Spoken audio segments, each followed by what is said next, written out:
So for our next topic, it's about borders in CSS. But before we begin, let's just open our Chrome. I like to do this if I have a trouble remembering what are the different useful CSS elements na pwede ko idagdag sa border. So I just click inspect. Ayan, may new tab lang ako sa Chrome. And then, mapunta na ako agad sa elements. So, this would be a useful pattern when creating your border.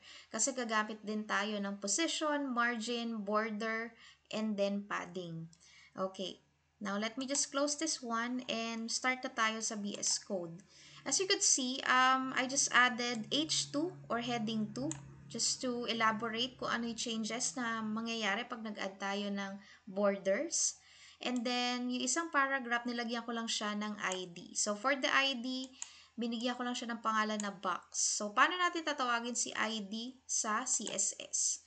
So, dito, nag-type na ako sa'yo kanina kaso nag-lag lang yung record. So, explain ko na lang. So, dito, we have a box. So, use number sign or hashtag. Ayan, para matawag natin yung ID sa paragraph. So, isabihin, yung design nito is applicable lang doon sa paragraph na may ID number na box, hindi sa lahat ng paragraph. So, for our border, nagdagdag lang tayo ng border style. So, sa style, meron tayong pagpipilian. It could be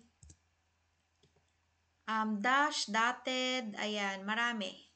So, dito, dash lang yung pinili natin. And then, border width, yun yung lapad ng ating border. Ginawa kong 10px. Just to elaborate pagka nag-run na siya. And then, border color, just choose forest green. Border radius, yung border radius, siya yung parang, yung radius kasi, di ba, we use that word when we're talking about circle. So, para magkaroon lang ng soft edges yung ating border. So, mas malaki yung border radius, mas lalong nagiging smooth yung edge ng ating border. Kasi naging parang pabilog, pa-circle. And then yung padding is yun naman yung space ng content if there is a text inside your border. Tsaka dun sa mismong border. Okay, so run muna natin.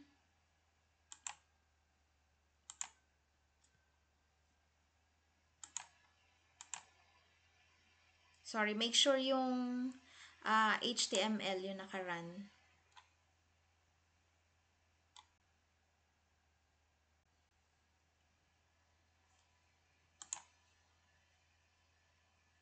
Ayan. So, ito yung changes. Ito yung paragraph na una na nilagyan natin ng ID name na box. Tapos, ito yung font kanina. So, ayan. Nagkaroon siya ng border effect. So, that's how you add a border. And makikita nyo, yung pinaka-padding is yung space sa pagitan. So, palitan natin yung padding. Lakihan natin. Balik tayo sa CSS. Yung border radius, yung parang pa-circle sa gilid, yung soft edges niya. So, sa padding, gawin nating 20. Save natin. And let's see kung ano yung changes. Ayan. So, makikita nyo, yung padding po is yung space between the content inside our border. Ayan, which in this case is yung text tsaka yung borderline. Okay, so makikita nyo, isa lang po yung nadagdagan. So, try natin naman magdagdag sa H2. Ayan, yung this is for adding border effect. Try nating lagyan siya ng border. So, meron pa tayo ibang ways ng pag-add nun. So, wala naman tayo ibang pinangalan. So, pangalanan natin siya ng H2. Ayan. And inside, mano-mano natin ilagay yung border. So, gawa lang tayo ng border top style. By the way, class, pwede naman po magkabilaan yung ano natin. Pero I choose not to do that. Okay? So, top style. Ayan, border top style. So, meron tayong pagpipilian. Pwede pong dash, dotted, or group. So, gawin naman natin is dotted.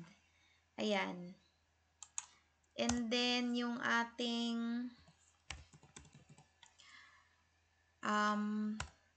border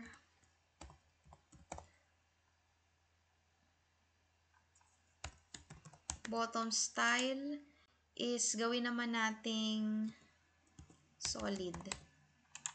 Yan. Save natin and let's check the changes. Magkaka-border ba siya? Ayan. So, nakita nyo yung nilagay nating border. So, ito. Yung gilid, wala pa siyang border kasi di ba tayo naglalagay. So, pagka gusto lang natin maglagay, gawin lang natin border. And then, right.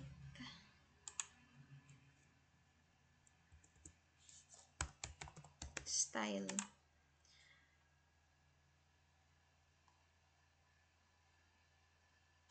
Double. Copy and paste na lang natin din tong isa. Palitan lang natin ng left.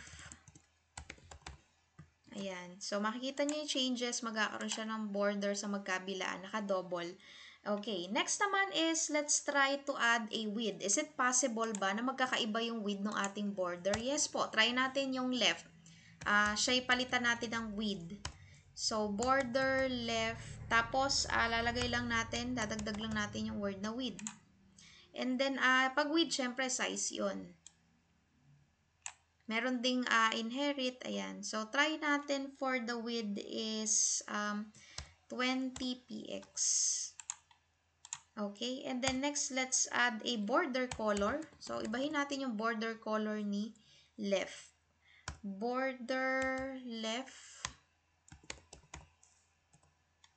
color. So, gawin lang nating violet. So, let's see the changes. Pag na-save na, pag hindi po nag-apply yung changes, baka di nyo na-save. So, ayan, iba po yung kulay nitong border na to. Same din yung kanyang size or width. Okay. So, kung kunyari, ayaw natin yung nale-left out yung iba, pwede naman pong border lang gawin natin. Border. Tapos, lagay lang tayo halimbawa ng